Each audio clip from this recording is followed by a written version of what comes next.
You're gonna record this part of me. Is it? Oh. Hey, you need to sit down like it. I can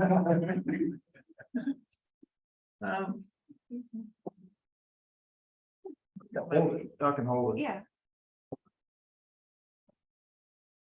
Can everyone hear me? Yeah. So thank you, Makiko, and for inviting me here. And also it's really good to catch up with sort of researchers that are interested in quantum cognition, and great to see familiar friends like Daniel and Stephen and now and Hayato. It's good to see people coming back to quantum cognition. This talk is a personal talk in the sense that I've been considering for some time the following question. So if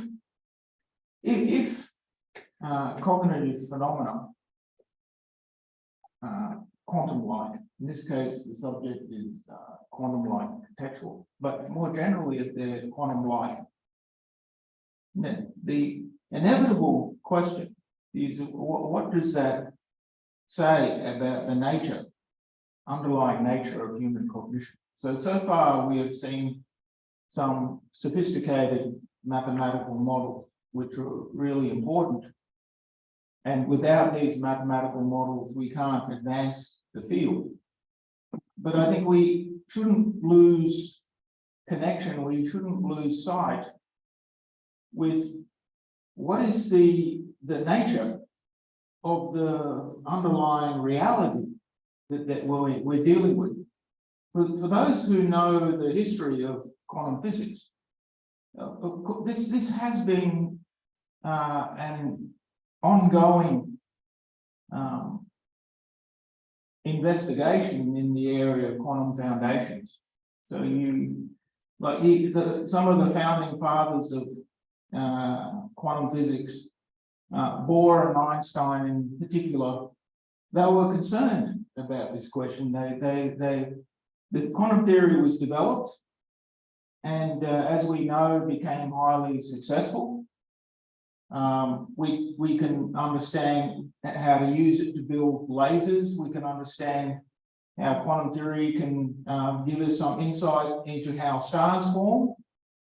But on the other hand, I think it would be fair to say that it's still being debated, it's still being questioned about what quantum theory says about the underlying nature of the reality, of the quantum reality. And so,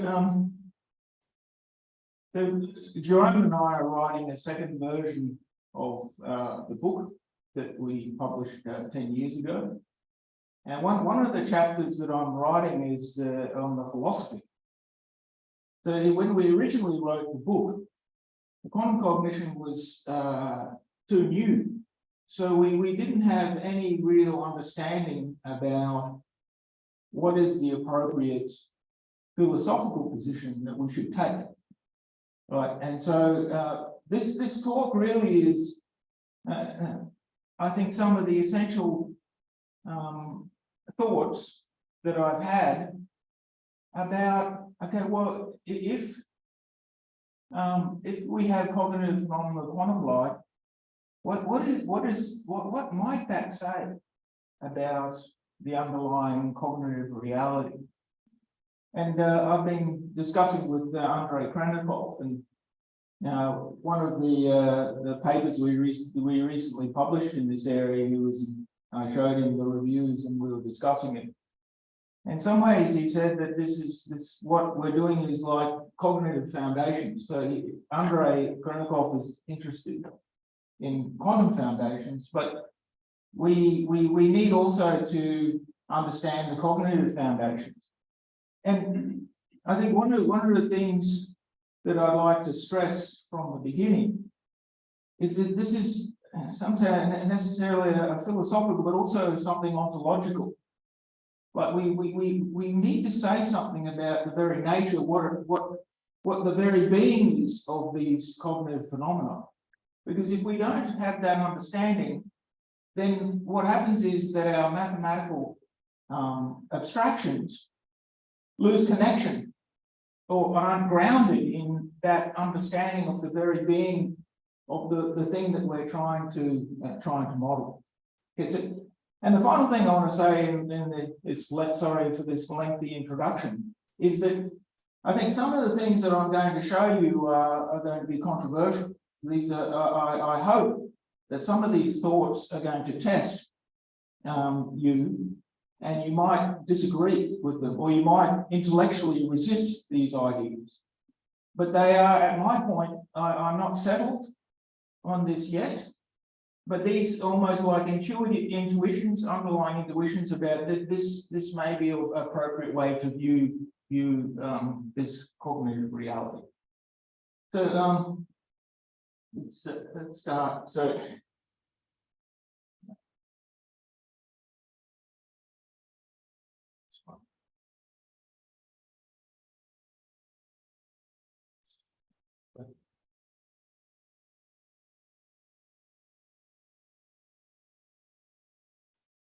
I think I've said this.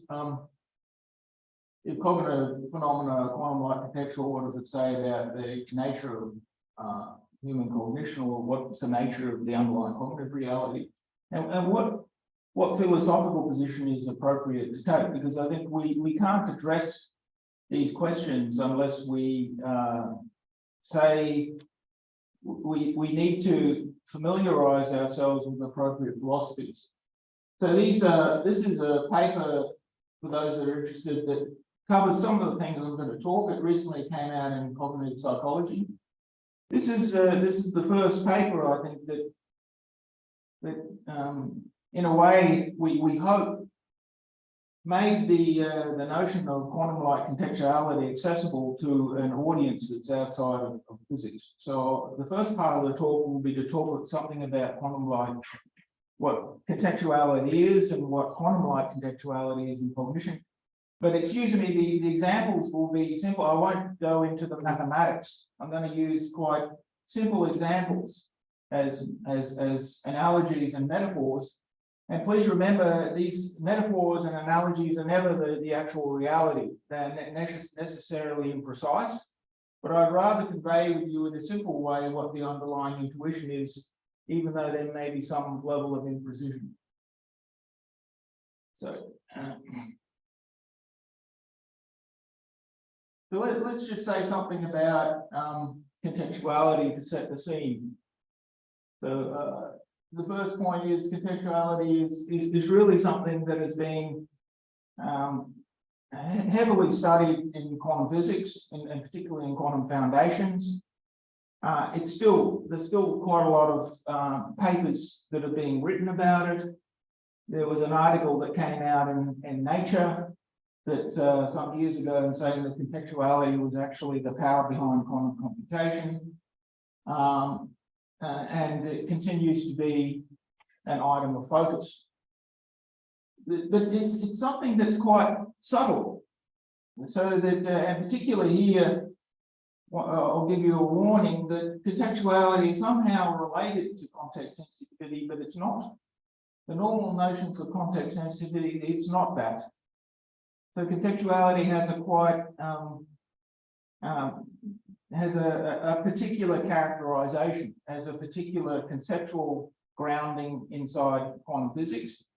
And I'm taking one particular school of thought in that area, and I've found that as appropriate to use that in cognition. So, but nevertheless, even though it's quite subtle, there have been rigorous theoretical empirical methods that have been developed in order to study it. You could place, the Bell inequalities, for example, within that category that have been used to verify entanglement. This is the third point. This third point has been something that's been driving my own research agenda for quite some time, is that there has been speculation that there would be something like, would be quantum-like contextuality and cognition. But there hasn't been any, as yet, I would feel, convincing demonstrations of that. So Edibar Zafarov has been a really important researcher in quantum cognition who's developed contextuality by default theory, which is extensive both in terms of theory. They have done some experiments, empirical studies, but these have been contested. So, but my feeling is, it's my hope, actually, my feeling and my great hope that there's something like quantum-like contextuality is in cognition, and I hope to be able to be convinced about it. And finally, this is another important point. Whilst there has been some discussion about quantum-like contextuality and cognition, there's been very little discussion. There's been very little description about what that means from a psychological point of view. And I think this is something that the quantum cognition community actually needs to put forward. It's not only through empirical studies saying, oh, we can show contextuality through the violation of, say, Bell-like inequalities. We actually also, in order to contribute scientifically to the field, we actually need to explain what the implications are that in relation to the cognitive phenomena that we're studying. If we don't, then we are missing an opportunity to properly scientifically contribute to cognitive psychology more broadly. So, so this is just a first definition of contextuality, and then I just put this up because it's one that is well known in quantum physics, but also it'll introduce a couple of concepts that I'll be using later in the talk. So this Perez came up with this definition. This is a part of the definition. It said if we've got three operators, A, B, and C. So that means that these are operators, but there are three observables we have, and the operators are the mathematical instantiation of them. And these A and B compute, and A and C compute. That's what that means. And B and C don't compute. So that means A and B are compatible, A and C are compatible, but B and C aren't compatible. Then this is what Perez says, that the result of measurement A cannot be independent of whether A is measured alone, or together with B, or together with C. So what this means is that we're measuring A together with B must be different, get a different outcome for A than when you measure A together with C. And I'll give you an example of that. So this is where the notion of contextuality comes, because when we measure A with B, you can think about B as forming the context of the result that is being produced at A. And similarly with C, where we're interested in the result of A, but it's measured with C. So the context in the physics sense is what you're simultaneously, or in principle simultaneously, measuring with a particular observable. And notice here that these non-computing operators, that means that incompatibility is necessary in the definition of contextuality.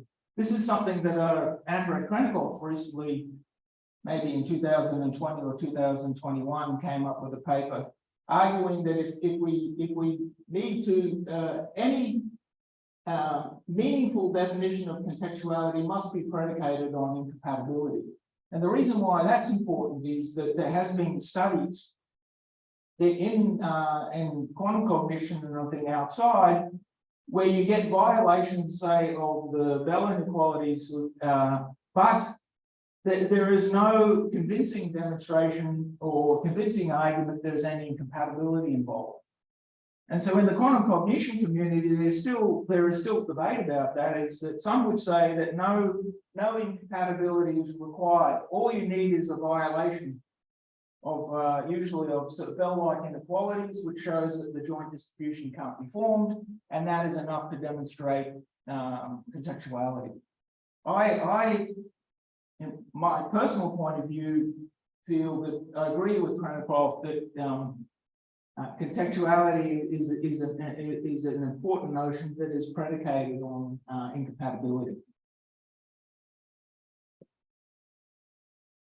So I want to sort of start talking about non-contextual realism.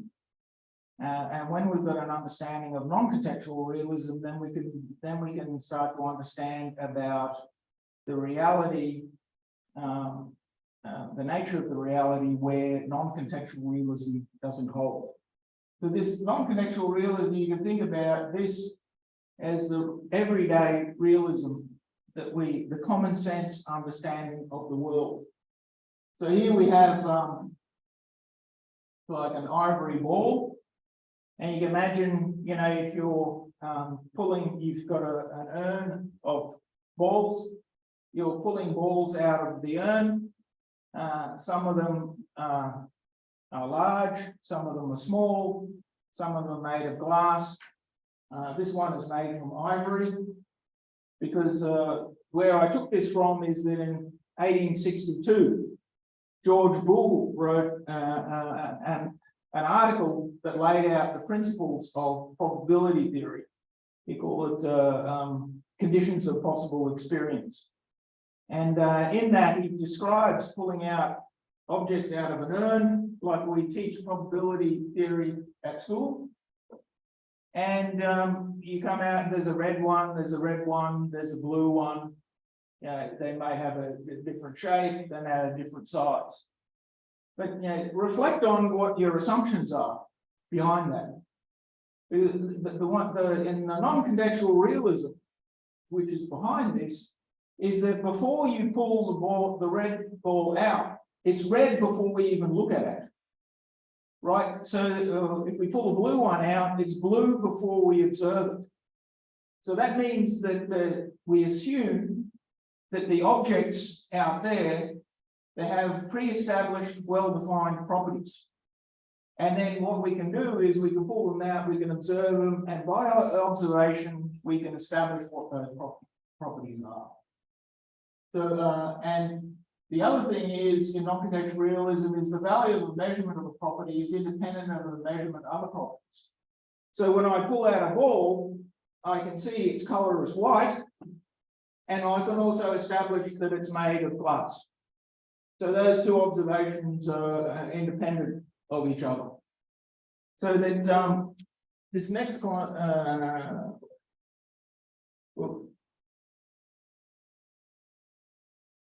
so in non-contextual realism, a consequence of these assumptions is that the probability assignments are context insensitive. So that means when we're pulling balls out of the urn, we can get relative frequencies of blue ones, we can get relative frequencies of ivory ones, relative frequencies of large ones. And what happens is in this non-contextual realism, the probability of a ball being white does not vary when measured together with another property such as its shape or its substance. So this is what this means. So here we're measuring the probability of being white and round, and the probability of white and not round, and that's equal to the probability of white being and ivory, and the probability of white and not ivory. So this is really just the law of total probability. So that means that the probability assignments are context insensitive. So does everyone understand this so far? Is that clear? Yeah? Okay, this is important. So let's look at what contextuality is. And once again, this is an analogy.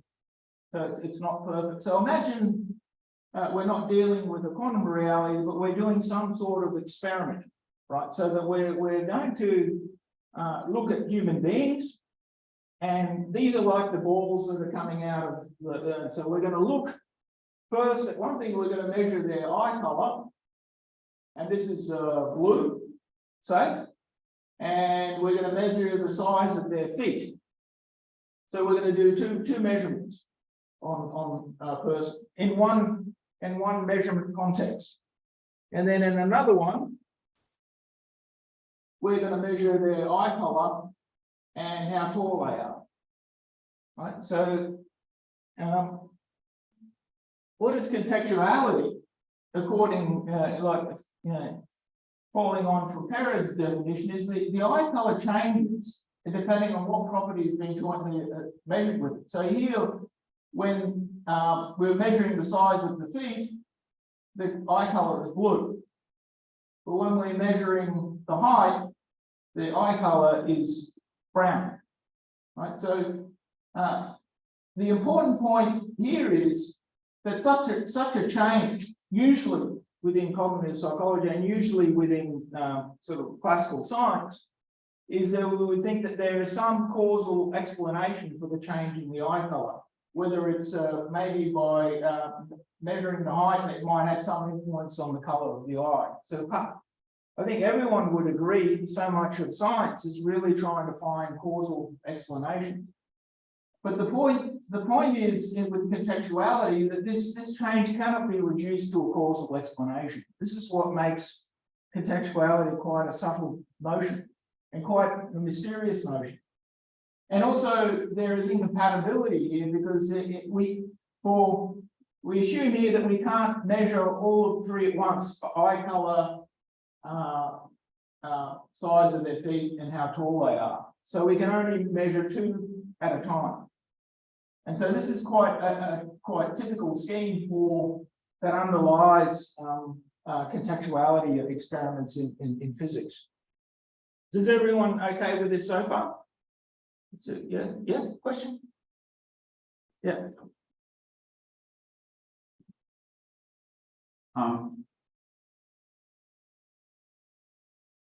You explained the contextuality using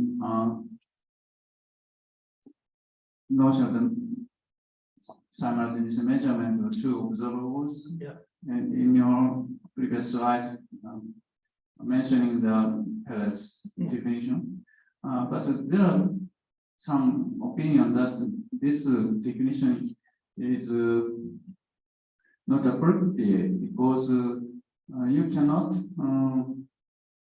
such a joint measurement and compare the results in any experiment. Yes. So this is a kind of the metaphor, and the mathematical content of those contextualities come from, for example, Cohen-Specker theorem, which claims that you cannot assign the values for those three operators, for those pairs. So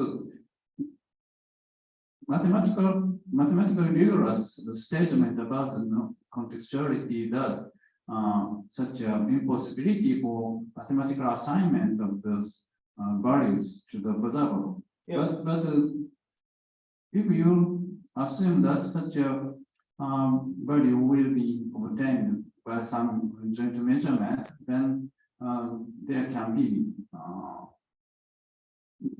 modify this mathematical fact to some kind of metaphor. But such a metaphor is not,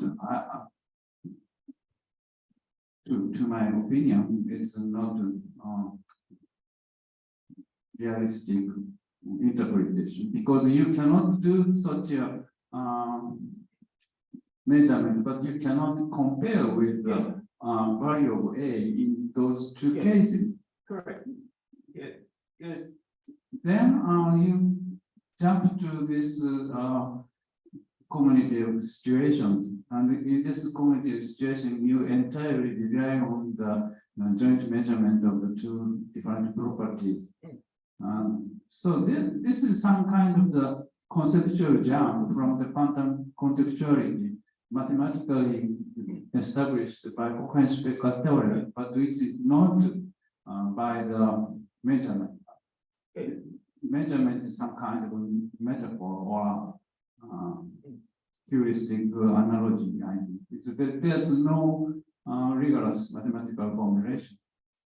But your contextuality in cognitive situation entirely rely on this kind of joint measurability of two.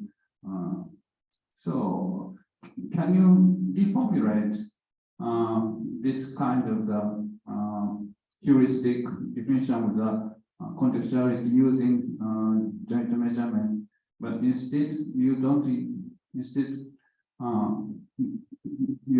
use this concept of the joint measurement, but using only the original Cohen-Specker-like mathematical formulation about this contextuality in cognitive case. So first I went back and I said that there would be necessarily some precision with this. This is a metaphor and an analogy to, you're right about Cohen-Specker, but in order to explain this theorem, it's really quite complicated to explain this theorem. And it's very, very easy to, when you explain it, to lose what the underlying notion is. So while I agree this is imperfect, I'm hoping it's bringing across something, because even though we can't find an assignment or truth assignment to propositions according to Cohen-Specker theorem, because of contextuality, so that the truth assignment in a way becomes inconsistent. Right, this is the basis of the theorem. I think here is like Perez, the other point you made, this definition, Perez in the literature also, there's quite a number of papers say that this definition is not useful from an experimental point of view, because you can never do the experiment for the reason you explained. So once you measure A with B, you can't do the other one, A with C, because you've already disturbed A. So despite these deficiencies, I hope that maybe we can continue. So do you want to? But can I ask this question? So your point is related to what you have been saying since yesterday, which is separating the issues of measurement and issues of state of the things. But here, that's this side, not the issue of the measurement. But the issue of the measurement is not established in the quantum theory.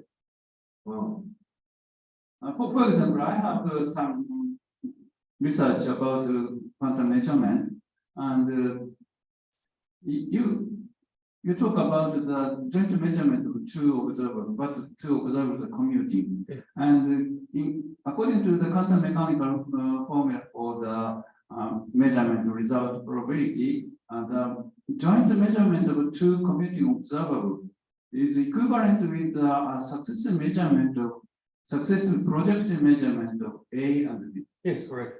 So then, if you take this point of view, instead of the measuring A and B simultaneously or A and C simultaneously, but instead, if you consider that you measure A first and then B, yeah, or you measure A first and then measure C, then in that case, what's the difference between that result of measurement of A alone, or measuring A and measuring B, or measuring A and measuring C? Because that if you measure only A, after measuring A, you have the free will to measure B or C. But first measurement result of A alone does not depend on your free choice of the future measurement. That means, obviously, your result of the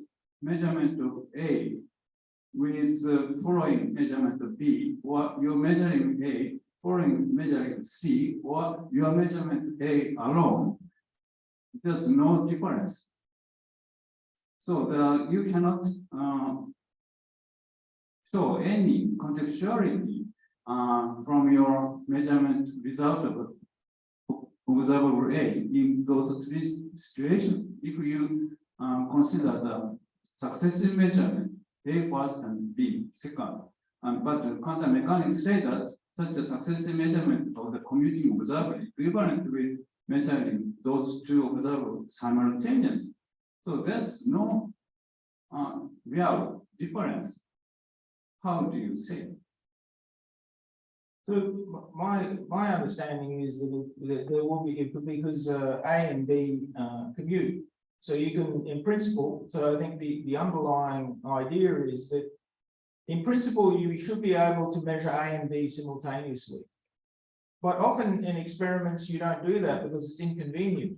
So that you might measure A first and then B. Yeah. But because they're compatible, there will be no difference whether you measure A and B simultaneous or A followed by B. So that's the choice of how you do the experiment. Right, so that's an experimenter's choice, but the underlying assumption is that they're compatible. This is the thing. So in here, the underlying assumption is it doesn't really, I can measure the eye color and the size of the feet together. Yeah. Or I can measure the eye color first, but that won't change my measurement of the feet. That's the point. Yeah.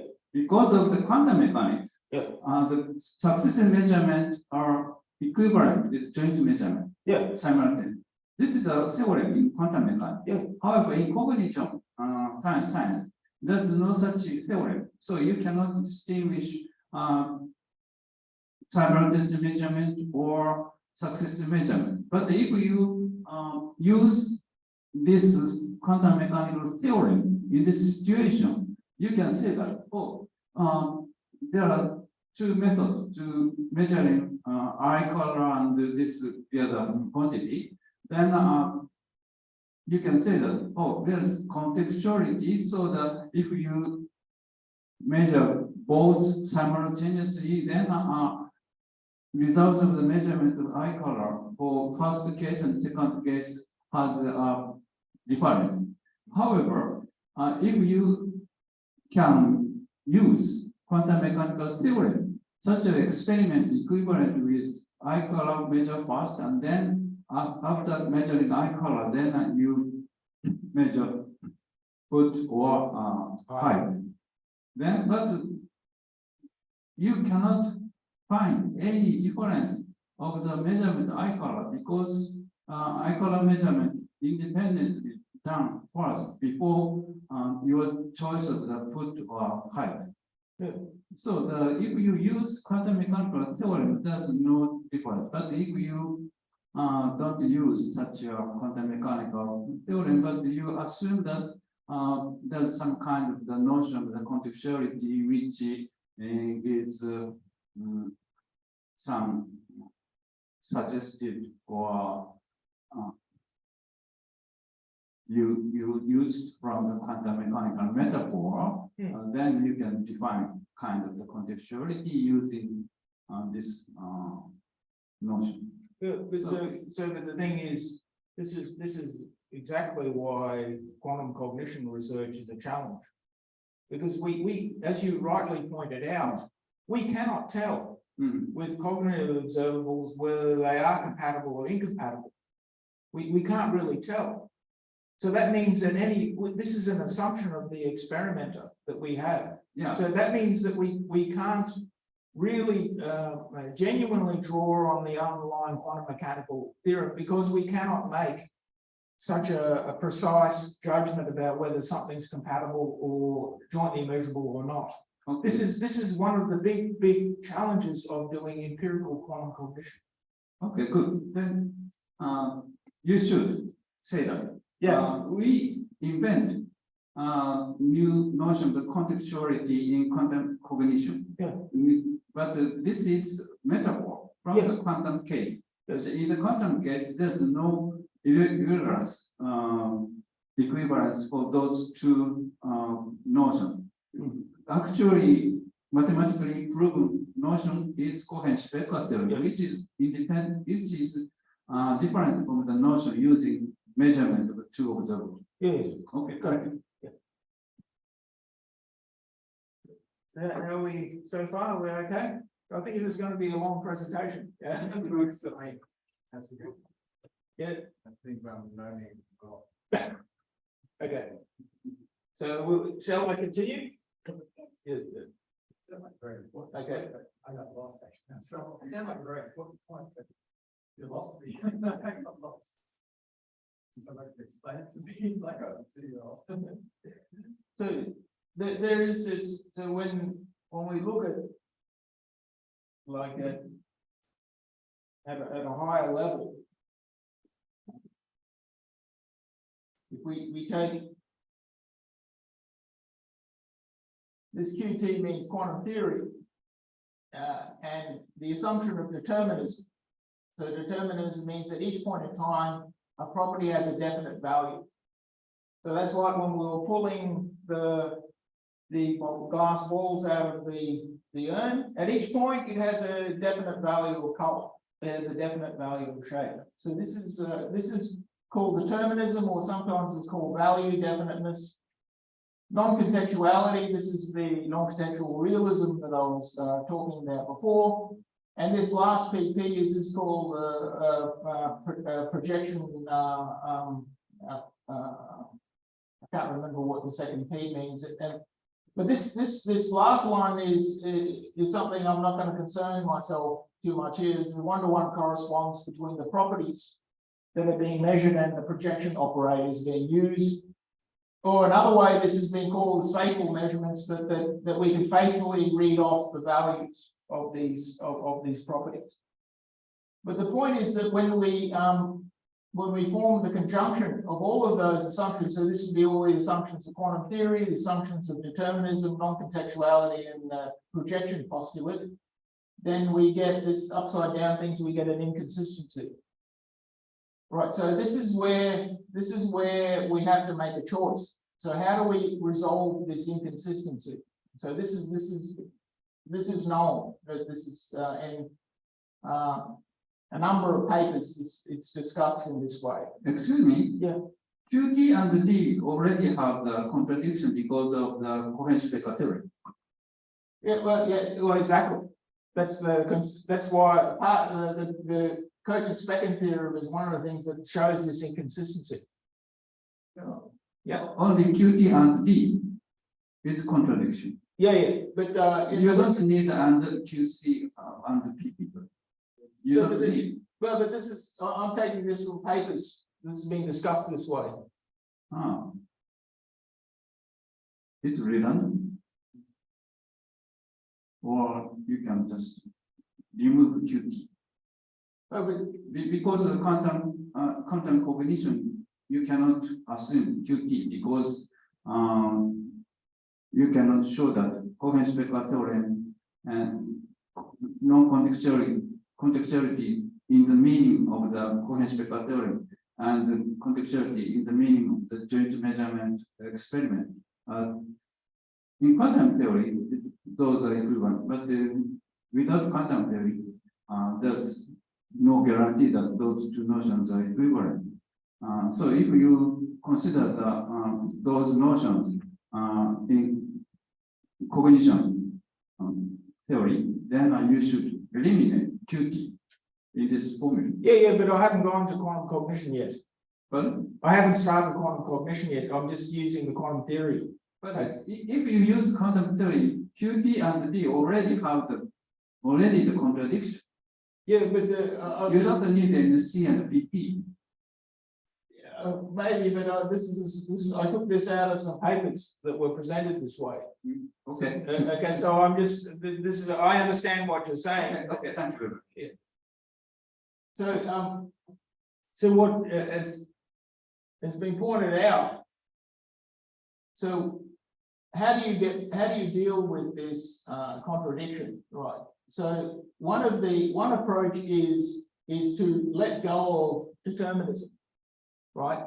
So it's replaced now with quantum theory, to keep determinism and to let go of non-contextuality. So then you actually assume contextuality, and FM means the faithful measurement, and that's how you get the consistency. So how does that look like in the metaphor? So once again, this is this is a metaphor. It's imprecise, but this particular school of thought is that if you have to give up something, you can give up determinism or contextuality or non-contextuality. And so what in the contextual hidden variables approach, you assume contextuality, which means that the non-contextual realism is now given up. So how does that look like? So before measurement, for example, you might have the eye color is well established. So that means that when you go into the measurement context and you measure it with the foot size, yeah, the color might stay the same. But in another measurement context, when you measure the height, then the color of the eye might change, which gives you the contextuality. But the point is, in this setup, the assumption is of determinism or value definition is always there, so that we assume that all of the objects, the quantum objects, or the reality, they have well-established values for their properties at all times. So that's a contextual hidden variable for how they deal with it. So there are other approaches where you let go of determinism. So that means that you start to assume that the reality, the quantum, the underlying reality doesn't have well-established properties at all times. And this is an assumption of indeterminacy. So now I'm going to do the analog of this argument, and as already been pointed out, this is not a formal argument. I'm doing an argument by way of analogy. So if we translate all of that into quantum cognition, right, because quantum cognition is based on quantum theory, so this is analogy, then we could have something like the same inconsistency here. So that in quantum cognition, that we assume that cognitive properties have always well-established values. Like a lot of cognitive science will assume that cognitive states are always definite, right? So that would be the assumption of determinism. So that would be at each point in time, a cognitive property has a definite value. Non-contextuality, so that means that when we're measuring a certain property, its value doesn't change when we measure it with another property. So that's that non-contextuality. And then we've got the projection postulate. Now, so the way to resolve this inconsistency is really an important theme in this talk.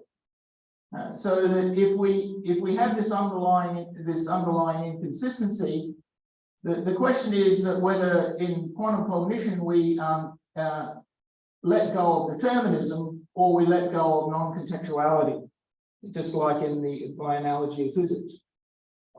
Yep. Why? Maybe not really a serious point, but I want to go back to Hansen's talk on Friday on topos theory. Can we have a situation where it's not, sorry, can we go back to yeah. I mean, that the way this, sorry, the point that I was also making, My battery. is it possible to have, what was the first thing?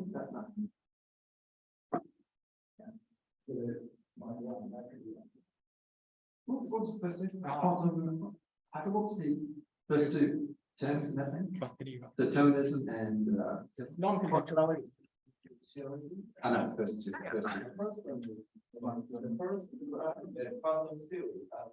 And determinism. Yeah, and those two terms are already contradiction.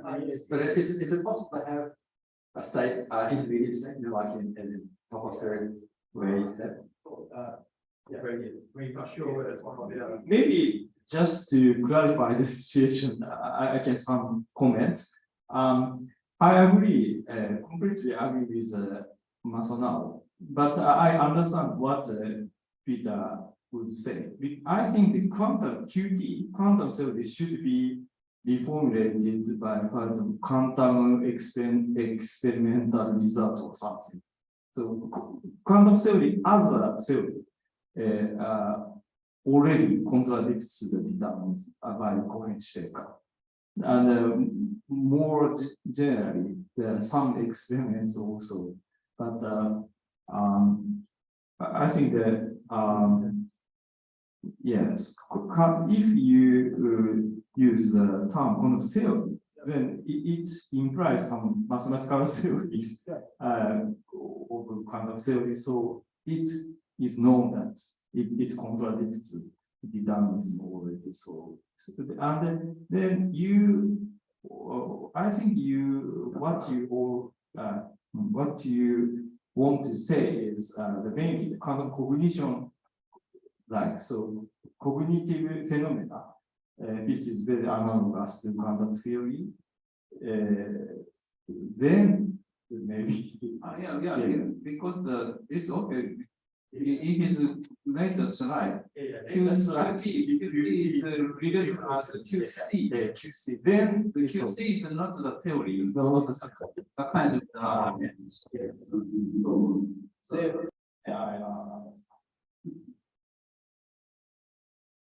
So, okay. And this then yeah, absolutely. oh yes. So We're not equating determinism with classical theory. determinism is a subclass of classical probability. So classical probability and quantum theory as a mathematical theory contradicts. So Quantum assume classical. Maybe. No, so I don't think you can use that mic.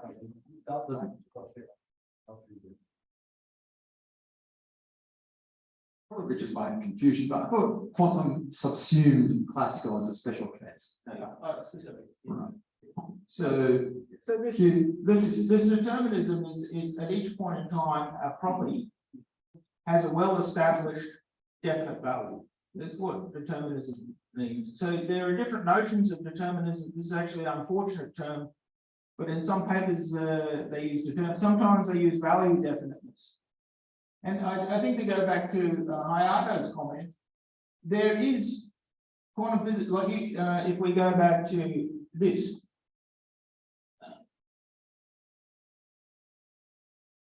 This one here, there is some school of thought in quantum cognition, quantum theory that accepts determinism, that quantum particles always have a well-established value at each time. That's why this. So when you get the Cogent-Specker theorem that gives the contradiction, if you want to keep determinism, then this is the one that you need to get rid of. That's why contextuality is assumed. Contextuality is actually a way to keep determinism as a valid assumption to proceed with.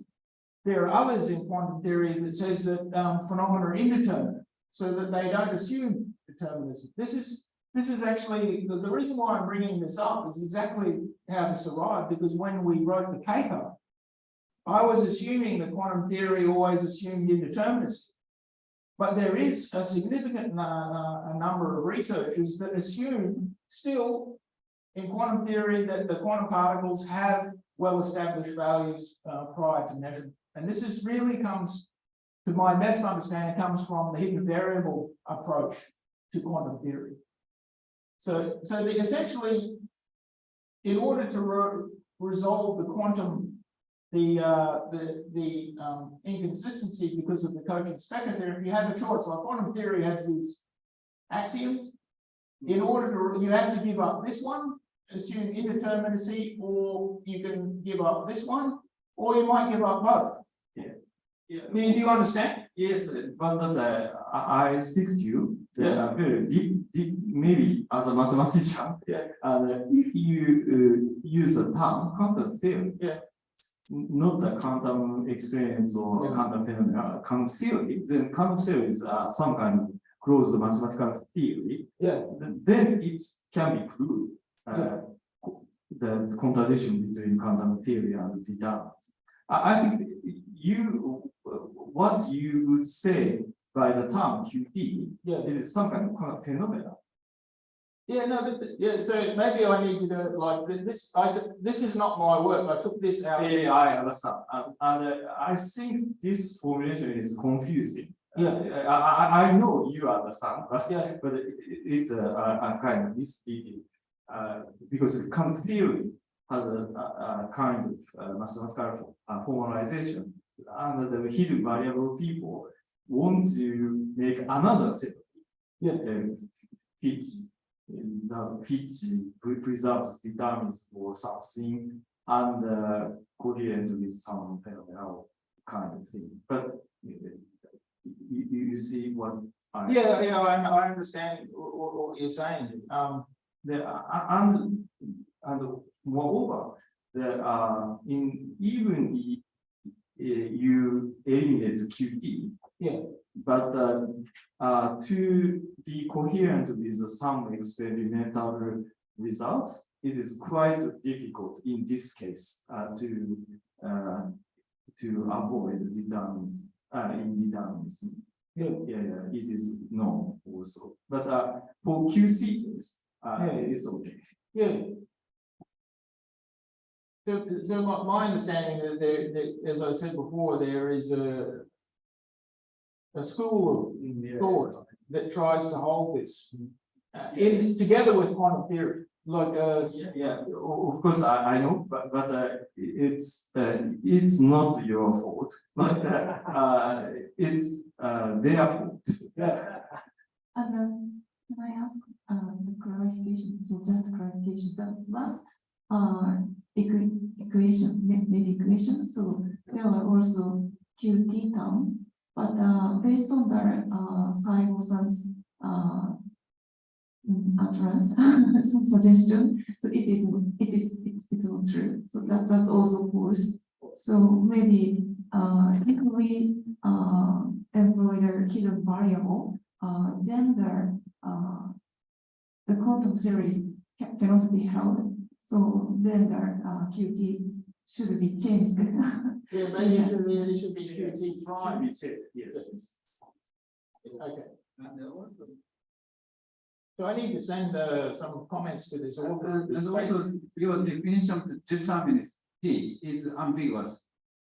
In some cases, you consider the determinism as a contextual hidden variable theory, or in sometimes D means the non-contextual hidden variable theory. You use in the both interpretation as just a single D, but D and NC and D and C, those two notions are consistent only with D is very ambiguously defined. If D is very clearly defined, D and NC or D and C,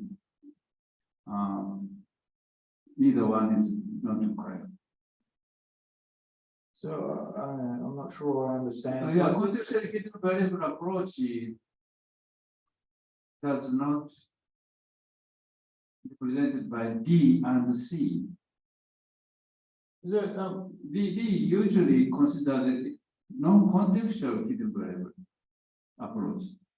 I think maybe I shouldn't have labeled this approach this way. This is the problem. So you need the different labels. other than D. Yeah, so I now understand. So the point I made with this label is that my understanding is that originally when Bohr and Einstein had their famous debate, right, and Bohr was saying that the only thing we have available is the state vector. There's nothing else.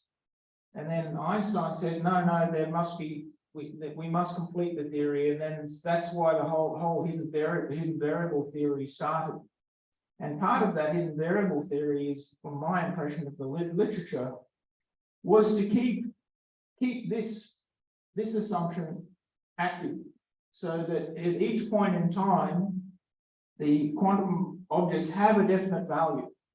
That was really one of the reasons why that program was initiated. But in the Einstein, is that incorrect? Is that no? Einstein derived D from the locality assumption, but Bohr didn't agree with that. Yes. So the self is not the common understanding with Einstein and Bohr. Bohr doesn't agree with Einstein's definition of the reality and local. Yes, that's. Yeah, Einstein's reality criterion is that if your property is predicted without disturbing that system, then you can acknowledge that there is some reality, elements of reality there. But his argument assumes that if your measurement is done on the space like separate region with some, then according to Einstein, this is guaranteed that reality of the other part. However, according to Bohr, that does not guarantee the reality, because Bohr also assumed the contextuality. Yes. So the self is very ambiguous. No, but it's not ambiguous, and then like if you to go back, I understand what you said, but to go back to this. So when you have this inconsistency, right, you need to resolve it, right? So in order to resolve this inconsistency, at least one of these needs to be given up. So forget about this one. There are two schools of thought. One is that you give up this one and you hold on to this one. And this would be the Einstein school of thought, that you hold on to determinism. And that means the price for that is to accept contextuality. This is not Bohr's view. Bohr's view gives up, Bohr doesn't assume determinism. He assumes indeterminacy. So I've got some slides later about that. Maybe we can wait, or we can discuss it now. Yeah, maybe we'll look at that slide. I'm dying to see the next slide.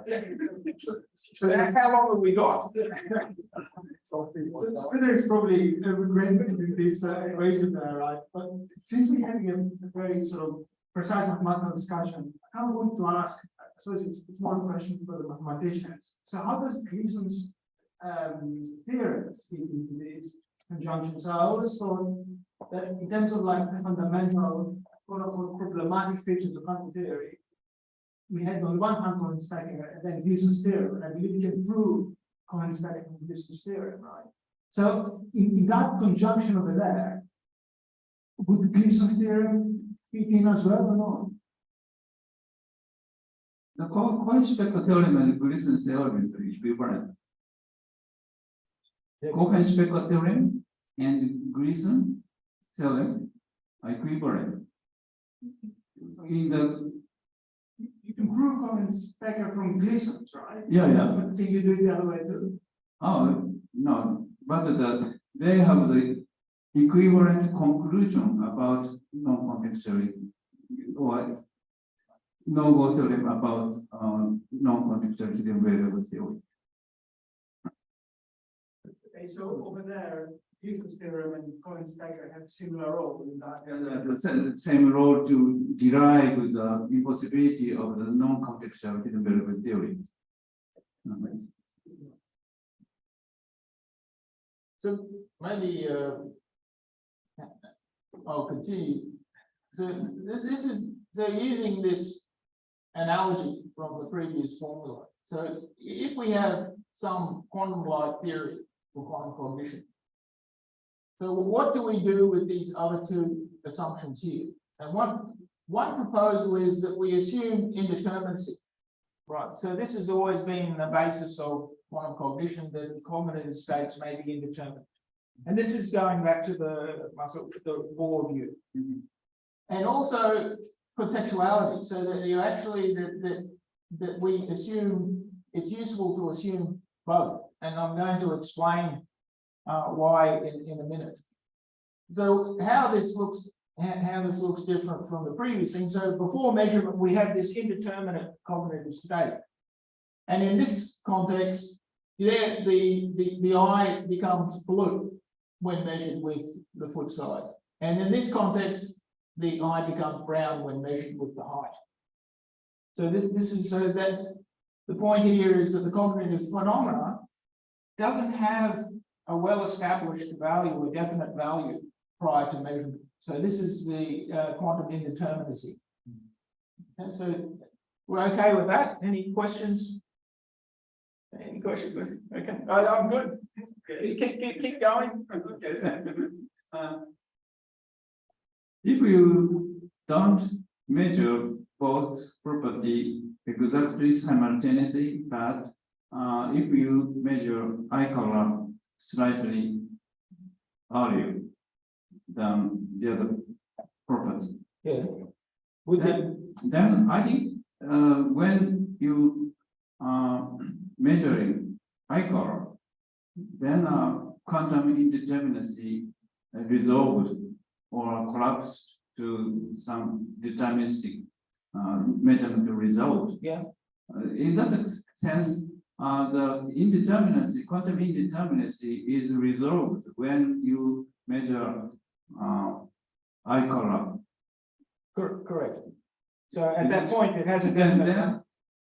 in each case, eye color is the same.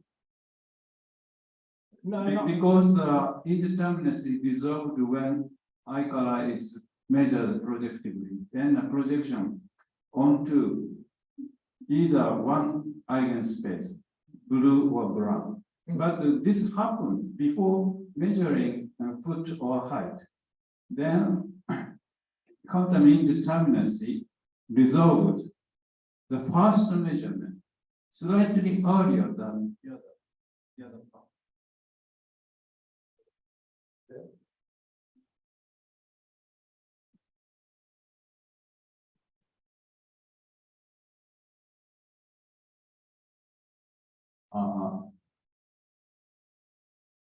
So, Yeah. maybe I didn't fully. What was This, the this, question? this is some possible interpretation different from your interpretation. Yes. Okay.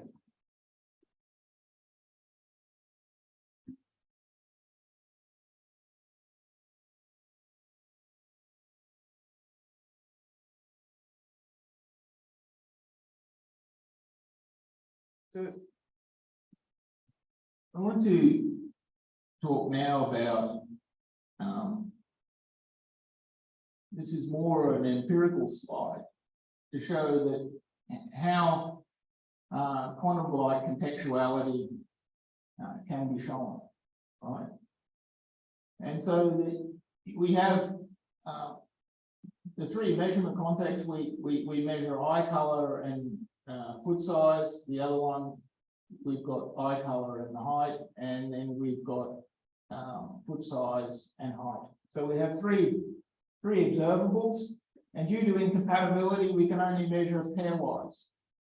So a typical in quantum cognition experiment, how this would be, we would collect a joint distribution from this measurement context, assuming that these two observables are compatible. Again, we assume they're compatible here, but due to incompatibility, we cannot measure all three jointly. And so we collect another distribution here, we collect another distribution here, and the question that is often empirically established is whether from these pairwise distributions, whether we can form this joint distribution across all three variables or observables. Now, I've been influenced quite a lot by a paper by Itamar Petovsky, and he went back to George Boole's original paper, where he talked about, and when Boole set out the theory of his theory of probabilities, he established these inequalities, a whole set of inequalities based on the relative frequencies that are being drawn from the sample. Right, so, and then, here we have 1, 1, 2, 1, 3, these are joint probabilities. for this distribution to be formed, these inequalities, like these and other ones, must hold. And this is why Bull called these things conditions of possible experience. So if these inequalities aren't satisfied, then you're dealing with something you can't possibly experience, you can't possibly see. And it was not until quantum phenomena came along that there were actually cases where taking measurements of quantum phenomena, these sorts of inequalities were violated, right? So that you had violations of Bull's conditions of possible experience. Now, the probability of science had to be context insensitive, but in some situations, this joint distribution, you could say a global distribution across these three variables, can't be formed.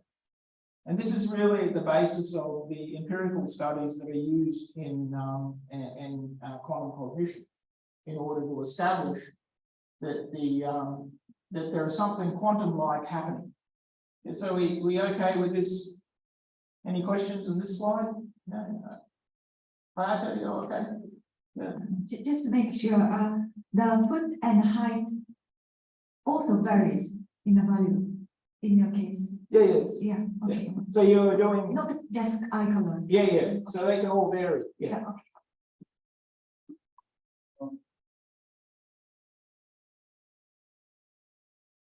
Did you assume foot and color are not simultaneously measurable?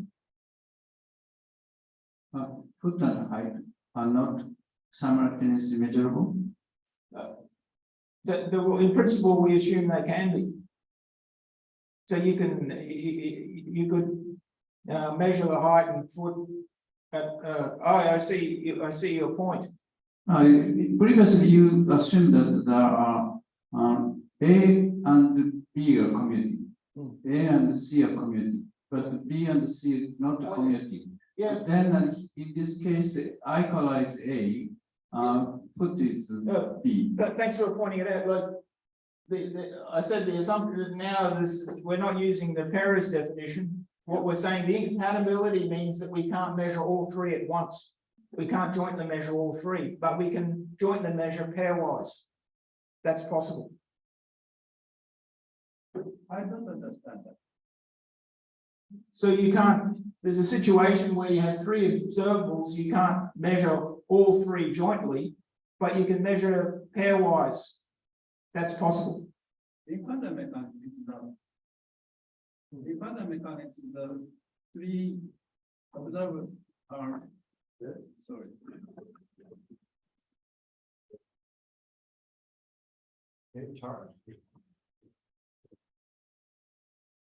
I think it's a theorem of the quantum mechanics that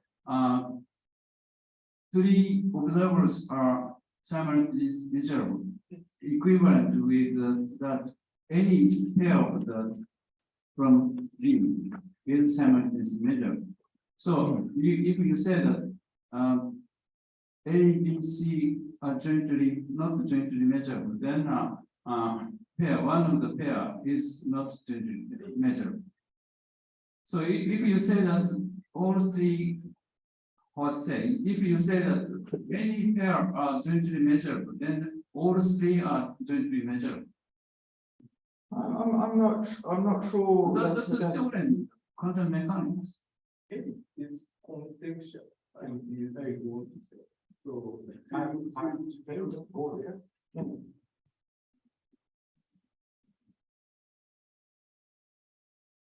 Yes, in quantum theory, you're right. Maybe Peter want to state that in some situation that these three quantities different context, no? Yeah.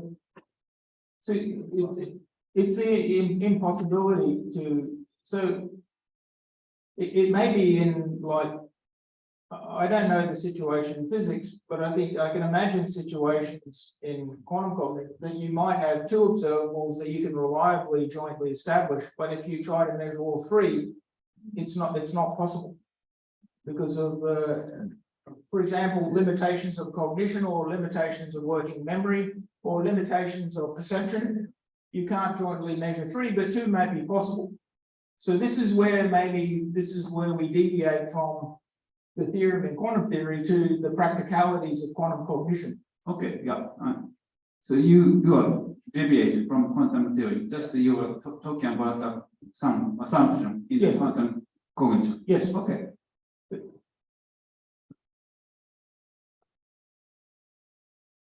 So now we get to the initial question which I started with is, so when we do such a test, we collect the empirical data and it's not possible to form this joint distribution.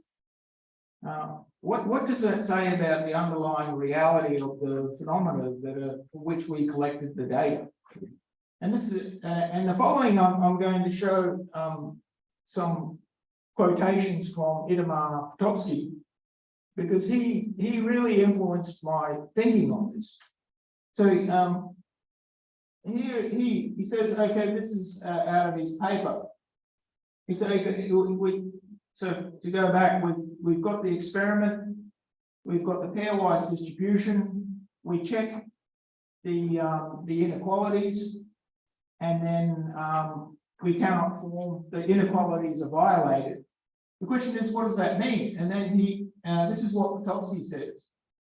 We may attribute this failure to one of our habitual, often implicit assumptions, namely that there exists a well-defined distribution of properties over some population, and the results of our measurements merely reflect this fact. Maybe there is no population, or even if there are no well-defined properties existing independent of observation and distributed in a specific manner. So here, note the contrast here, so that when we have an urn, a collection of marbles or glassing, we assume when we're building a probabilistic model that each of those objects, before we see them, there is a distribution of blue objects, there is a distribution of red objects, and by sampling we can find out what that distribution is. But the underlying assumption is that once we look, before we look at a marble or an object, it has a specific color in advance of measurement. It has a specific shape, or it has a specific substance from which it is made. So Potocki says that when we can't form this distributions, it can be because there are no well-defined properties existing independent of observation. So this is another expression of indeterminacy. The property is not there in advance of observation. And then, interestingly, he says all that exists are the phenomena themselves, which simply occur without cause. Right, so that normally we think of a causal explanation behind the phenomena. He says that it's acausal. And he says there is no deeper reality which causes them to occur. The phenomena themselves are their deepest explanation. So this is a kind of, what he's saying is that the only reality of the phenomena is their actual appearance. There is no, they're just the realities in themselves. There is no deeper reality that's causing these phenomena to appear. So to put it in the context of what we see previously, Potocki gives up on determinacy and causality, right? In relation to this underlying quantum reality. So this is a description when he was talking about if quantum phenomena do not allow the joint distribution to be created or constructed. And interestingly, not much can be said about that reality. So he says that he says the phenomena themselves are their deepest explanation, which is kind of disappointing, right? He says all that there is just the phenomena themselves as they appear. There is no causality, and when the phenomena appear, before they appear, they don't have any well-established properties or anything much can be said about them. And the reason why I mentioned this in brackets, this sentiment is similar to Bohr. And I want to go into the last part of the talk into this, because I've had a discussion between Piotrowski's descriptions that I just showed and a position known as reality without realism. And the person who put this particular description, reality without realism, on the table was Arkady Plotnitsky, who is a philosopher who is an expert on Bohr. And in the next part of the slide, I just want to show some brief aspects of Bohr's philosophy, some brief aspects of what reality without realism is, and then say something about how that relates to quantum phenomena and their underlying reality, which is the main purpose of this talk. So if we define reality without realism, this is something maybe that can be quite challenging and maybe you find controversial. Reality without realism says that reality is assumed to exist. So we assume that there is a reality out there. There is a reality, but no assumptions are made concerning the character of this existence. So we don't make any assumptions about it. And which allows one to place this character beyond representation. So the first thing is that in this reality or realism that we don't make any assumptions about that reality, and also that we can't represent it. So it's beyond representation, which is a weak form of reality without realism, and even beyond conception. So in the stronger form of this position, there is this reality out there, but we can't even conceive of what it is. So it's beyond our knowing, beyond our conception, and also beyond our ability to represent it.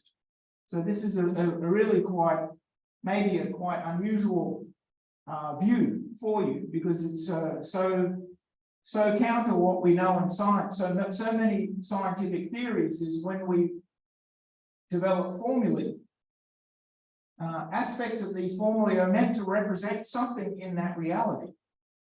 This denies this, that we cannot represent this reality, and also that we can't even conceive of what that reality is. So so in another way to think of this, reality is beyond our ability to represent it. It's beyond our ability to even imagine what that reality looks like. So is everyone clear about this position? Because I thought this one would be the one that might generate some controversy or might generate some resistance. Yeah. I mean, I've discussed this with you a couple of times, so I think I know what you're trying to say, but it doesn't make sense to me at all for several reasons. And one is that, yeah, you can take this kind of philosophy, but I don't really see the necessity to go to this thing, both from quantum physics, quantum theory, or quantum cognition. One is that when you say about the a-causal or no reality, we talked about this, but if you consider a population of the similar kind of the events, like equivalent events or equivalent class to another equivalent class, there is a kind of a statistical law. But 1 point to 1 point kind of the exact correspondence that we cannot predict. That part is a-causal. I can kind of accept that. But if something is already kind of restricted, then I don't think we need to go that far. And so representation is another the term that I have trouble, but that's reading aside. I think saying this really literally means that there is no possibility of science, right? I mean, depending on what the reality means. No, but I think that I should have placed this quote more in the context of one way to think of it, but before, so you imagine the situation, we want to try to understand quantum reality, right? So what we do is then we have some measuring device, say something that measures spin, right? So normally what we think is that there is something like some quantum phenomena, like some fermion or whatever, that produces a spin up or down, and then the measuring device, when the quantum reality or the quantum particle interacts with the measuring device, then eventually we'll see on the measuring device spin up or spin down. Now, I think that my understanding of Bohr's position is that before measurement, we can't, this is what it's a reality without, the quantum reality is a reality without realism. We can't conceive, we can't represent what's there, we can't even conceive what's there. But when the measurement happens, right, then Bohr, in other quotes, said, and he changed his position on this, we see spin up, but he says we can't even know whether that's a property of the quantum reality. All we can know is that there is an interaction between some quantum reality and the measurement device, and then some appearance, like spin, came up on the measuring device. This is the only thing that we have access to. But before that, it's this. That was his position. Or my understanding of his position from reading Plotnitsky's article is. But before that, it's still not like anything is fine, right? Like, before measuring this spin thing, it can be like a huge, particle or like earth or whatever. And then that after the measurement, it becomes something, that can be possible. It's already kind of constrained in terms of a range of the things that can be something, no?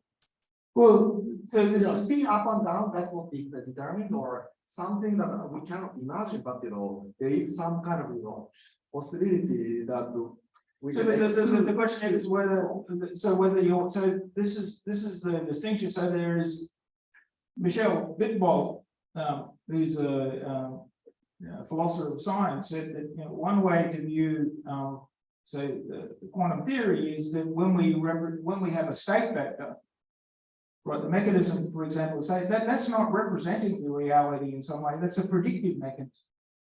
So that reality has some. It's not totally random. It has some order to it. But we can't represent that reality. We can't conceive of it. This is this position. Yeah. I think you went first. So could you see the previous slide to before, the page before? Yeah.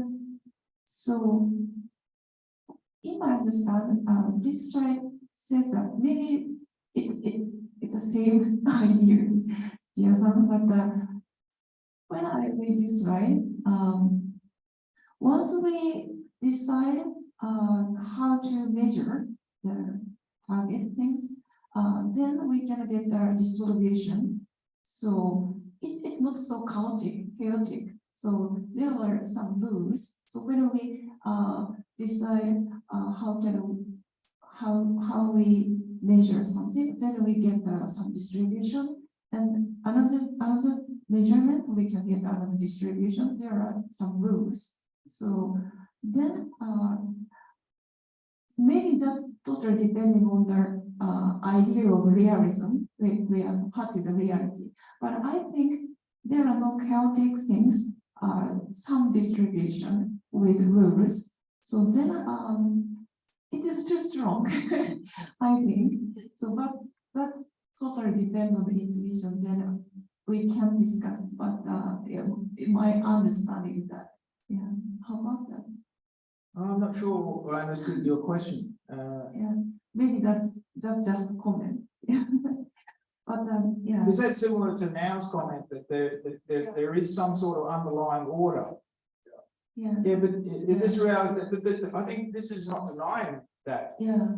But we can't really certainly in this position, but we can't come up with representations of the reality that are producing that order.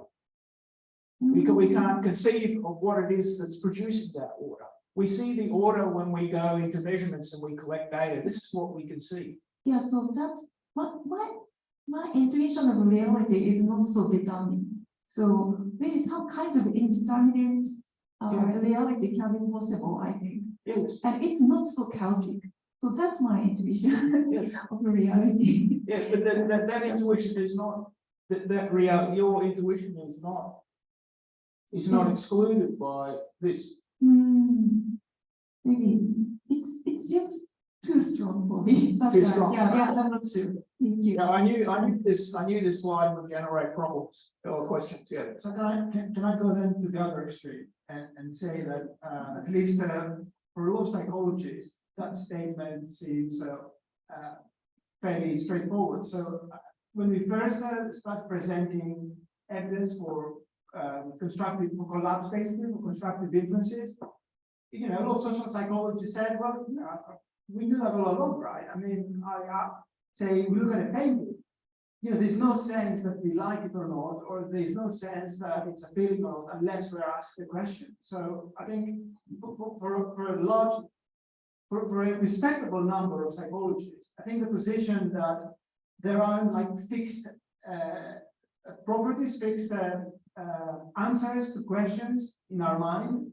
is the default position. And then the question is not so much to accept or reject this claim, we accept it, but rather the challenge is to come up with a principled way to predict these constructive influences.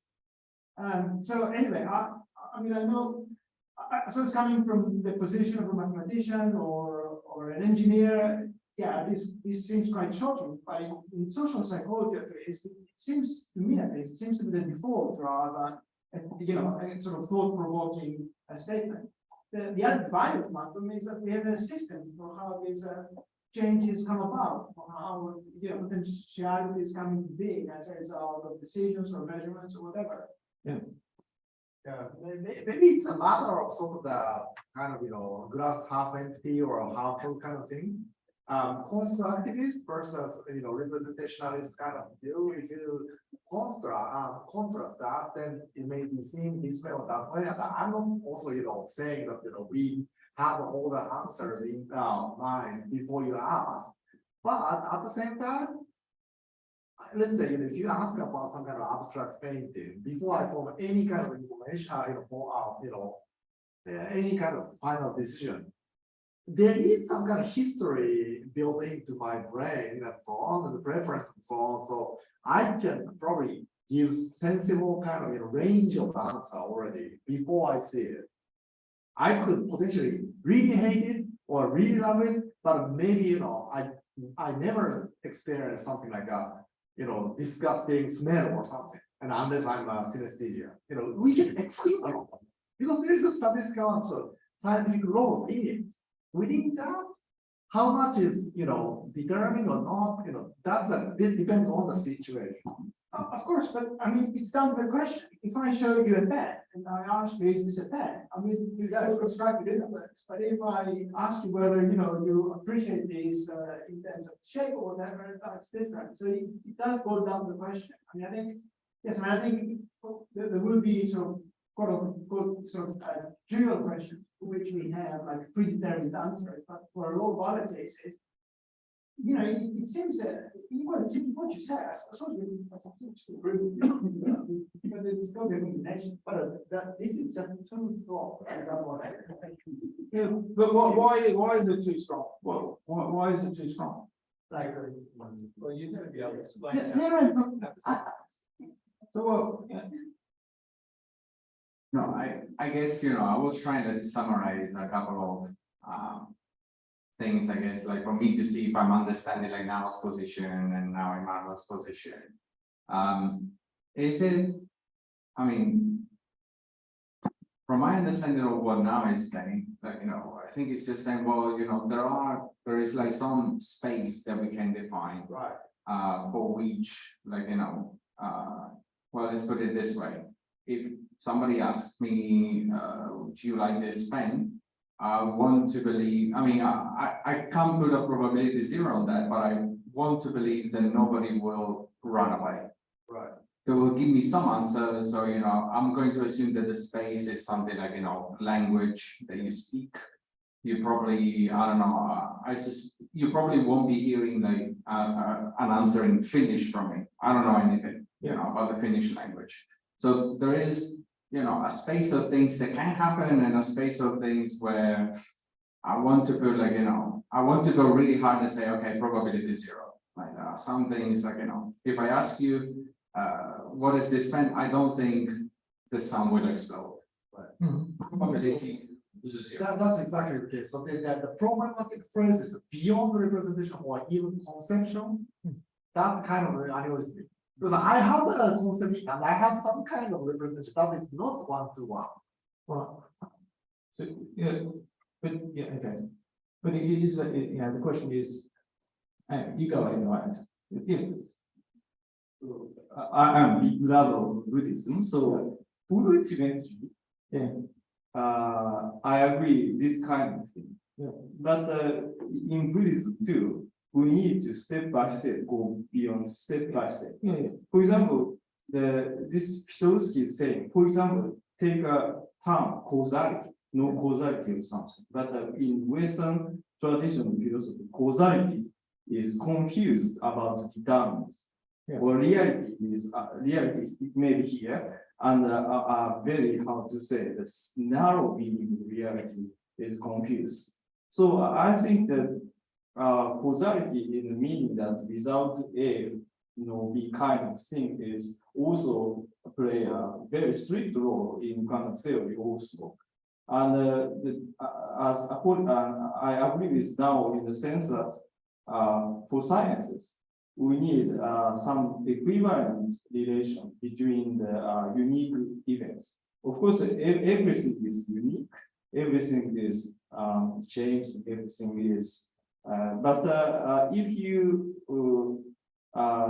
choose some condition of equivalence, then the statistical law arises as an experience. Because then in this case, in this situation, we can argue about the causation, about the model or something, and so the now's position, I completely agree with other scientists. Then if you want to say about reality without realism, so maybe such kind of thing that if you don't assume every kind of relationship between events, no law of statistical law, because without that, you cannot say about any kind of laws, statistical law. In such a metaphysical or ultimate level, I agree, but I think there is too much shortcut. From kind of theory to this kind of. This is my feeling. Okay. Go ahead. I'm going to probably change topic a bit with a Good. different question. So this is what this is for. Like, please feel free to ask anything or comment anything. Could you help me with picturing some example of the scenario you were depicted before, where we can measure pairs of properties, but we can't measure, let's say like 3 pairs, but we can measure like the triplet. Yeah. Could you give me like some intuition, like you built your talk like So we conducted an experiment where we were interested in how human beings make judgments of facial traits. And so the 3 that we were interested in were, one was when you see a face. Well, human beings make very, very quick judgments when we see a face, because evolutionary, we're programmed for this. So one of the facial traits or facial properties was intelligence. The second one was trustworthiness. The third one was dominance. So maybe I can actually show maybe something like this. This is a face we showed human subjects, and we collect data. And our assumption is we can't prove that, but that they can judge trustworthiness, intelligence at the same time, but they can't judge all 3 at the same time, right? So that's just an assumption. So then in one experimental condition, we ask subjects to judge, is it trustworthy and intelligent? In another condition, we ask, is it intelligent and dominant? And the third condition, whether it's trustworthy and dominant. And that gives us the probability distributions to test whether the joint distribution can be formed. So does that answer your question? And so that means that if contextuality is shown, if you can't do that, that means that these facial judgments aren't established in advance. That they're indeterminate before, and at the moment of seeing the stimulant, then this judgment appears very, very quickly in cognition of the participant, and then they record what it is. And if you allow me to go with a follow-up question. Yeah. So are you like familiar with partial information decomposition? No. Okay, so Shannon information defines mutual information between random variables, but it does that for pairs or for, say, pairs or groups of variables. If you try to do that like for like three things, it's an open problem. It still is an open problem. So in this case, I'm thinking something like, I don't know, mutual information between trustworthy and intelligent, can estimate that. Yeah. Intelligent and dominant, can estimate that. Trustworthy and dominant, right? But maybe we're just bad at understanding that there are, like, higher order notions of mutual information between more than two things. Yes. So, I came up with that on the spot. I'm not going to pretend, oh my God, I solved it all, but would you be open, say, like, to alternative explanations, alternative frameworks, like to look into this and maybe, come up with different interpretations. So in this case, all I need is just information theory. I just need to say, well, we don't know how to understand how three things actually, affect each other. We don't know how to estimate that. That would be, say, my impromptu hypothesis. Yeah. Yeah, you can do, but I think that, when the thinking that goes behind this is that you're trying to do an experiment. Right, so that you actually then are concerned about, giving human participants a face, and then you're asking them to make certain judgments. Like so maybe from an Shannon information theoretic point of view, that it may be difficult and possible to consider all three. The argument that we use is that cognitively, because of maybe limits on cognitive processing power, we can't do all three simultaneously at the same time. So that's a limitation of the human system. That's why we can do most two. That's an assumption. We have no proof of that, but that's, as an experimenter, these are the assumptions that you build into your experimental design. Does that make sense? Yeah. Did I answer your question? Maybe it was kind of like, I was trying to get further insight, like, say, this. But about this, now learning a little bit about, instrument. I don't know if it's but I'll put it as the answer. But that is this kind of potentially, possible to explain that the three of them are actually, compatible, and we can explain three at the same time, which I actually think it is possible. Yeah, we could, because but after answering trustworthiness, then my attitude towards intelligence of dominance actually changed. of course, could. Right? In this case, then this indeterminacy is also not necessary to also assume. Because when I see the face, actually all the impression is already kind of formed, at least to some extent. And then depending on how I give the answer to each of them, if you ask later, my attitude is going to be, determined. So that's totally fine with the instrument kind of format, right? Yes. Yes.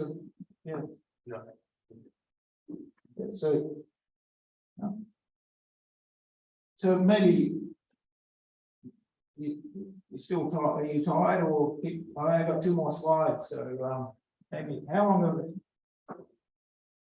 So just to summarize this reality without realism, there's no causality, so it's acausal. There are no pre-existing properties existing independent of observation. So, this is this indeterminacy, and also contextuality is automatic, and this is automatic in Bohr's view. And this comment here, they simply occur and that is it. This is again Pitofsky when he's reflecting on when this no distribution can't be formed. And so the question is, are these, when this happens, are the properties like these spatial properties, are they contextual and beyond representation and even conception? You know, if we take reality without realism, is that the implication that we have? All that we actually get to, all according to Pitofsky, is when I see that face, experientially, there will be a judgment inside me and I say it's trustworthy. The reality with realism says that this is not based on some representation, and also how it comes to be, I can't even conceive of how that can happen. So that would be sort of the connection back to reality without realism. So I'm wondering, when we're talking about phenomenal properties like color and sounds and that. So, and when we talk about quantum qualia, can we think about them as non-representational and also beyond conception? Certainly within an active cognition, there are certain arguments that phenomenal properties that appear in consciousness do not have a representational status. So they're non-representational. So that would be consistent with the weak form of reality without realism. At least there are some arguments that have been put forward for that. When you say that, how does the brain actually feel? That's the problem I always have with the term representation. So in this case, you would say that, so maybe I can go to the next slide for that. So that'll answer that question. So to me, and you know, I appreciate that this has been a presentation that's gone across many different aspects, and I have not presented a coherent view, but I've presented some of my thoughts, and some of them are not fully well developed yet. But I think that Bohr's reality without reason, without realism, is worthy for consideration as a philosophical position for the phenomenological aspects of cognition. Yeah. And I wanted, my last slide, I'll draw that distinction. So one view of, a dominant view of cognition is the computational mind, or cognition is a computational device. So if we think about what's appropriate within this view, then we have realism. This view computes with representations of cognitive properties. So this goes back to in this particular view, that any phenomena that we see that internally it has some sort of representation, and our cognition is a computational device that is computing with these representations of an external reality. So because you can't have any computation without representation. So that here in this view, that the cognitive states are always determinate, so you always have well-defined values. This is a core assumption of orthodox cognition.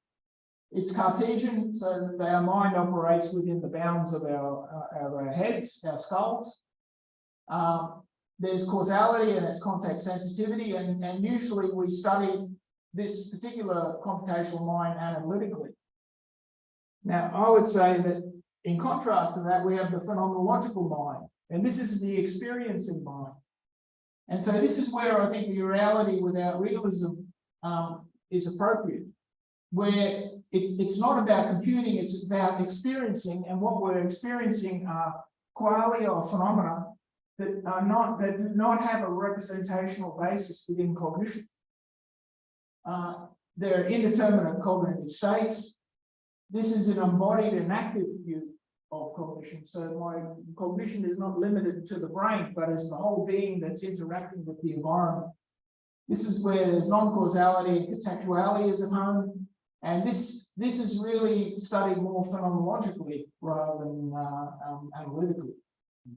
So I feel that a lot of what my talk is here. So this is someone riding a wave. You imagine that you're in the experience, that you're seeing the sunlight on the water. There's no representation involved. It's just a pure experience.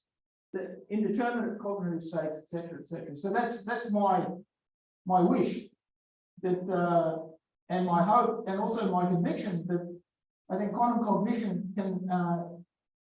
contribute significantly to this and use reality without realism as a philosophical base. So that's really the final point I'd like to make in this long presentation. So thank you for your patience.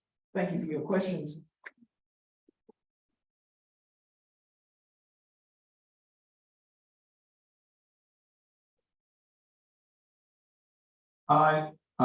Also I agree with the last slide, the phenomenological mind. Yeah. And but I think so.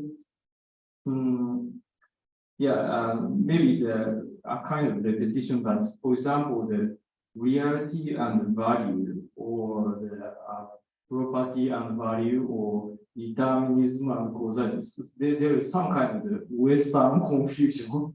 So I think we should analyze these things. Then I agree with you, and some kind of feeling that, for example, if you see the face, something which is not determined as a value, maybe. Sometimes it can be considered as a value, but for example, the feeling, seeing people is not a list of the property or the value. Yeah, I understand that it is very good to model with cognition kind of model. I am very fond of that. But I think that, for example, negation of causality of something is a different level. Yeah. I think so. For example, the indeterminacy or the quantum non-competitive probability or kind of cognition level is very hard to say. Maybe same level, but for example, the non-causality or the something is little different steps. It is my comment. So do you think there's causality at this level? Causality, the first step is using based on the causality or something. Then other, how to say, ultimate level, I agree, but quantum cognition itself is related to some kind of indeterminacy or something, not necessarily the negation of causality in this step. Okay, so I think this is where you differ with Potocki. So Potocki, when he said that when we can't form the causality also is, but I think the problem with these sort of discussions is what do you mean by causality? And when in Potocki's paper he didn't say, but my guess is because there's no joint distribution, it's Reichenbach's view of causality, because Reichenbach's view of causality is based on correlations. If you have a correlation between two things, then it must have a cause. Then that's what I think. But there are other notions of causality, which I think you are talking about. Yes. Actually, the causation and conditioning is quite a different thing nowadays, or the causality studies. Yeah. So if it's how to say, the Reichenbach's the common cause principle is more than how to reduce causality into the conditioning. So I in that sense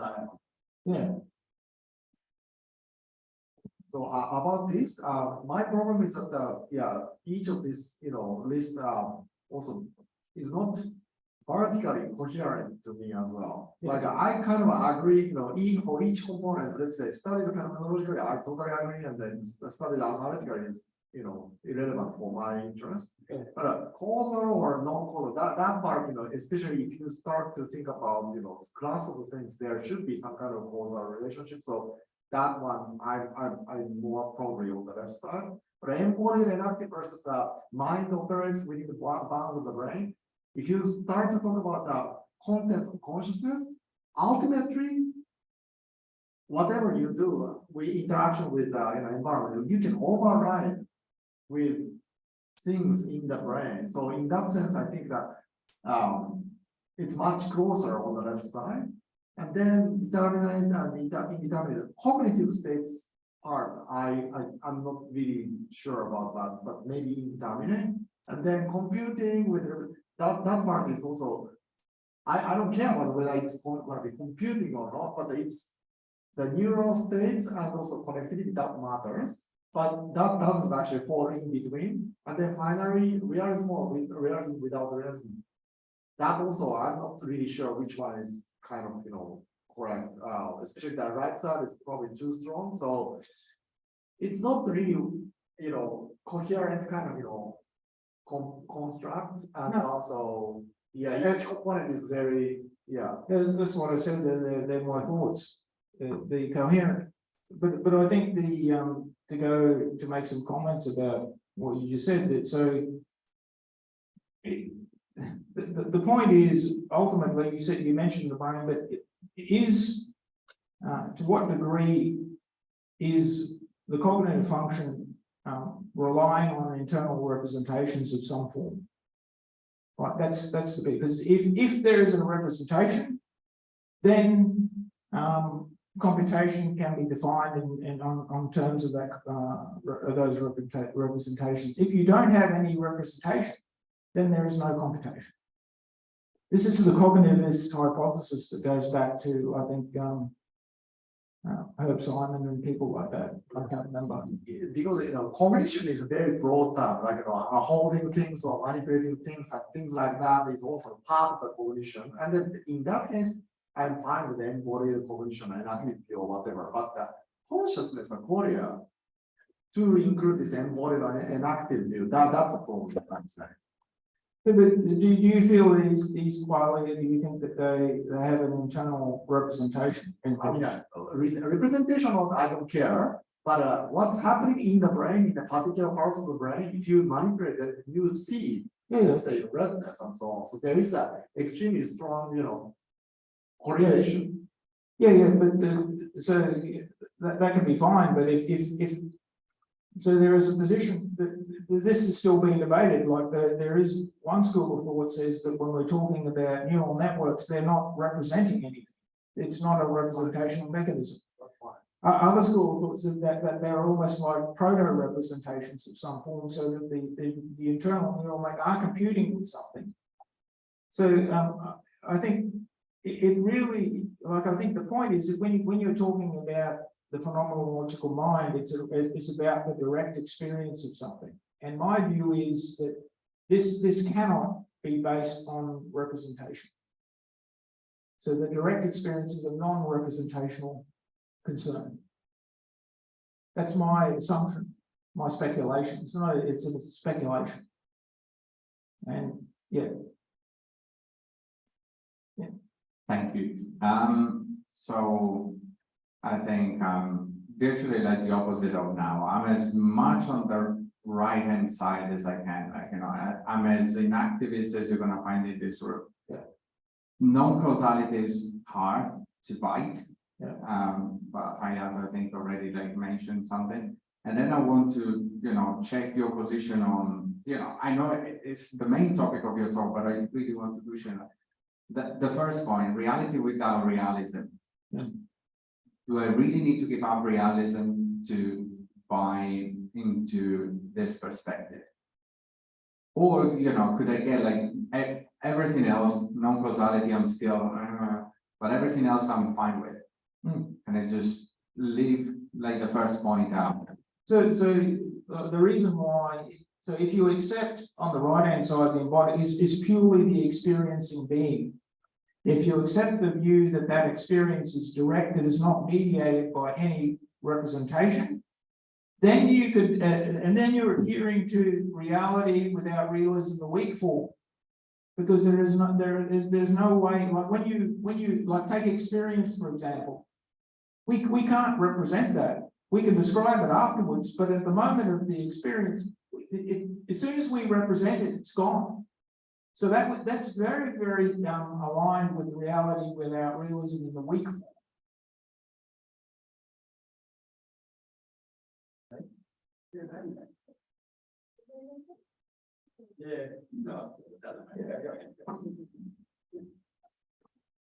Is it possible that phenomenological mind can become computational mind by training or learning. Yes.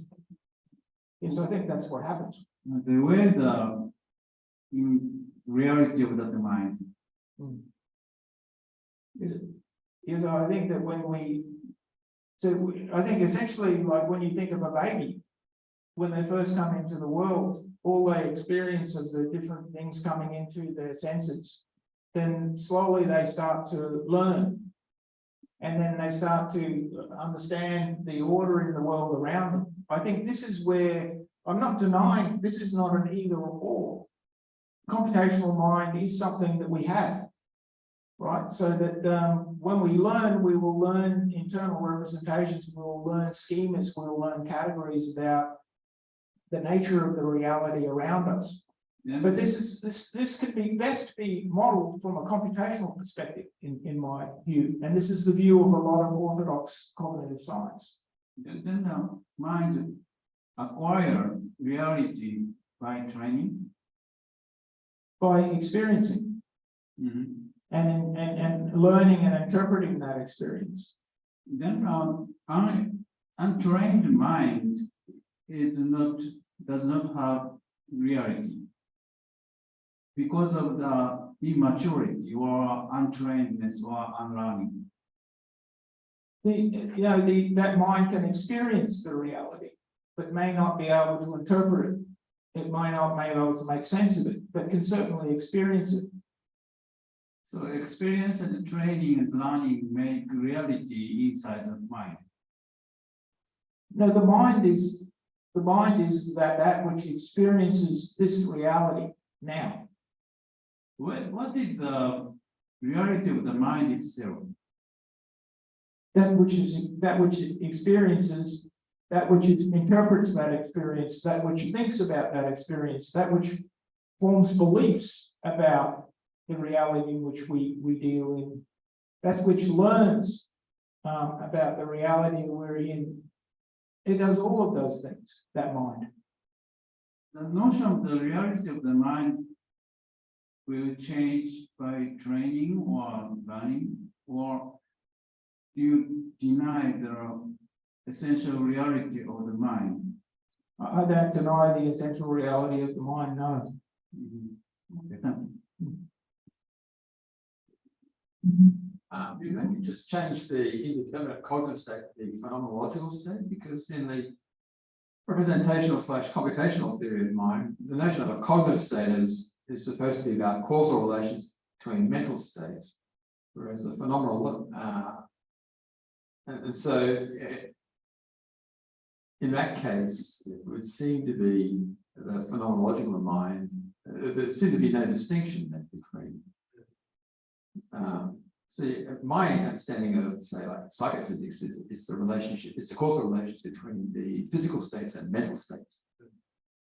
And so maybe that's where maybe just say phenomenological states instead of saying cognitive states. Yeah, thanks for that.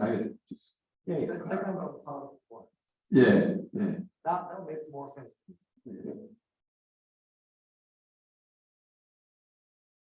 Okay, anyone else?